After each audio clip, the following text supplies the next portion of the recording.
Tonight, your phone will try to steal your deep sleep. Let's steal it back. Picture this. It's 11:47 p.m. You tell yourself, just one more scroll. But every flick of the thumb is trading tomorrow's focus, mood, and patience for 10 more seconds of novelty. Here's the truth. 3 thieves are in your bedroom every night, and they're hiding in your phone. Thief 1, blue rich light. When bright blue heavy light hits your eyes at night, your brain says, daytime. Your sleep hormone, melatonin, drops, and your body clock shifts later. In one lab test, blue light suppressed melatonin about twice as long and pushed the internal clock roughly 3 hours later, compared to a similar green light exposure. Thief 2, cognitive arousal, texts, headlines, reels, each one is a mini what-if.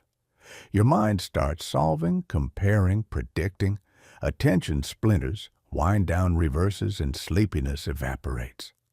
Large studies consistently show that evening screen use is linked with later bedtimes and shorter sleep in adults, not just teens. Thief 3, infinite scroll.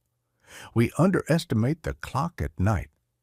Surveys from sleep experts show most of us have lost sleep because we stayed up past bedtime for streaming or scrolling. You're not alone. Now, you might say, but I use night shift. Great for eye strain, not a magic shield for sleep.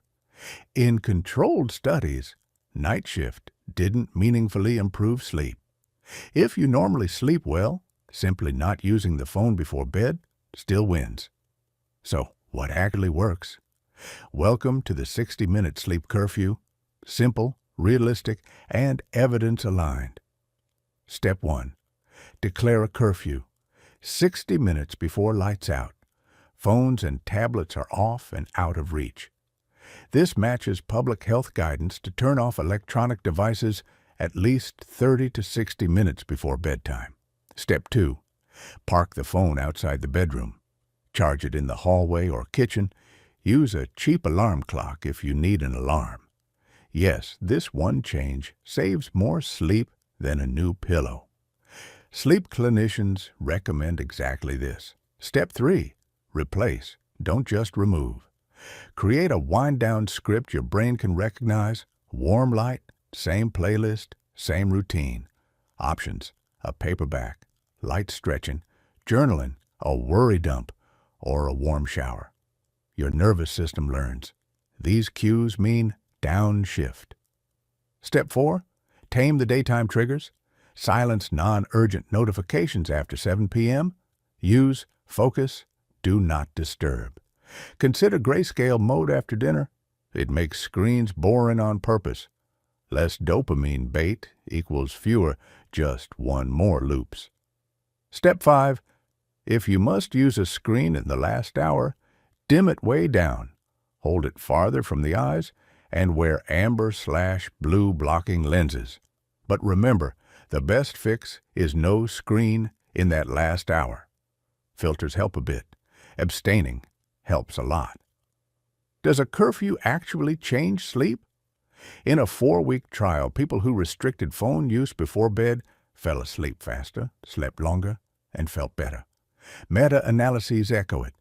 Electronic media near bedtime is linked with poorer sleep quality. Now, 7 days, try the phone on the shelf challenge. 60-minute curfew, phone outside the bedroom, morning daylight. Track 2 things: time to sleep and a morning mood score, 1 to 10.